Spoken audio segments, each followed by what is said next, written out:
All the stability, propulsion, and symmetry in the world isn't going to do swimmers much good underwater if their alignment isn't in check. Poor alignment is like swimming with the brakes on, and no matter how big the engine is, if the brakes are on, swimmers are always going to be limited in the amount of speed that they can create.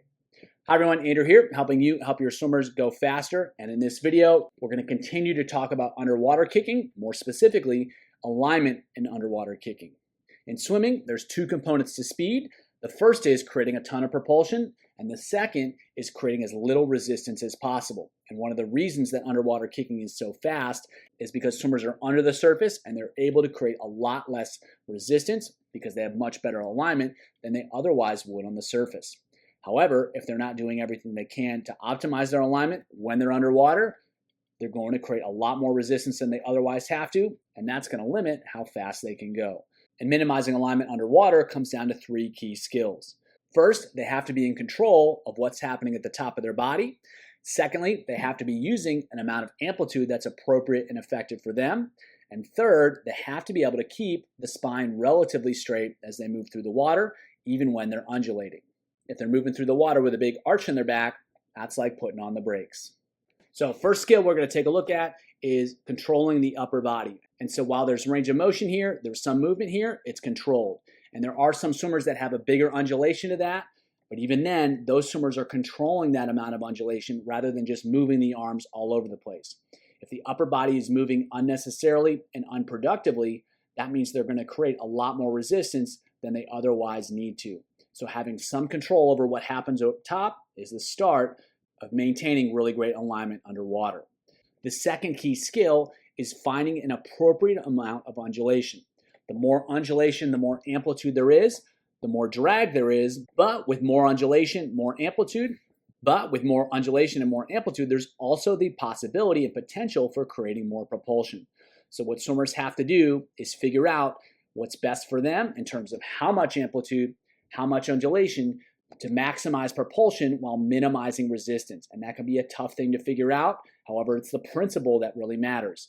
So swimmers want to undulate to create as much propulsion as they can, but they want to minimize that undulation to limit the amount of resistance they create as they move through the water. The next thing to look for is see how the spine is relatively straight. So while there's undulation happening, the spine returns to a relatively straight position here with each undulation and each kick.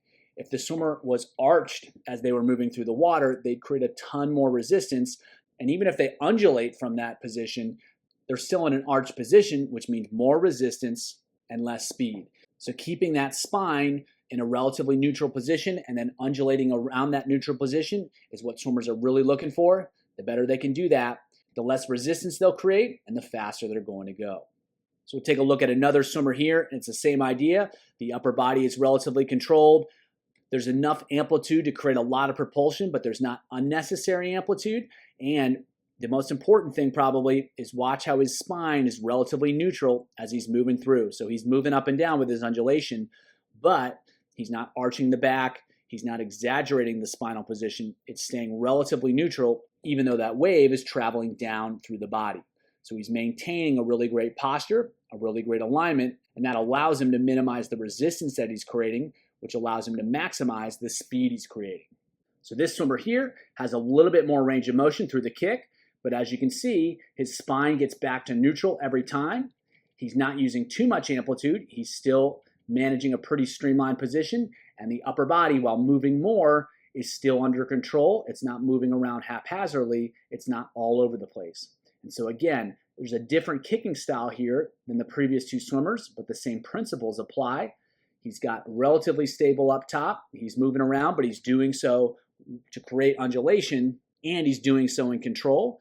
And while there's more range of motion throughout the entire kick, it's still within a reasonable amount. He's not moving excessively because he's still able to keep a pretty high tempo. And he's keeping everything in line with his spine. He's undulating back and forth, but he's getting to neutral and he's staying in neutral with each kick cycle. And that's what's key here is there's more range of motion, but he's still doing it around a relatively straight spine, and he gets back into that position with every kick, which is going to minimize the amount of resistance he creates, which allows him to create more speed for the same kicking level and the same kicking effort and the same effectiveness of his kicks. So improving alignment is key for fast underwater kicking speed. However, it's a much more nuanced skill as compared to the other important skills with underwater kicking. Swimmers have to manage their alignment by optimizing the amount of undulation that they create, and they have to be in a relatively neutral spinal position as opposed to an extremely arched position. Those two skills are something that a lot of swimmers struggle with, and as a result, even if they can kick relatively effectively, they're going to struggle to create speed underwater. However, if you can help swimmers improve those skills, their ability to go fast underwater is going to be dramatically improved, and that means they're going to be able to race a lot faster. For more about one of my favorite strategies to help swimmers improve their alignment in any stroke, check out the video below.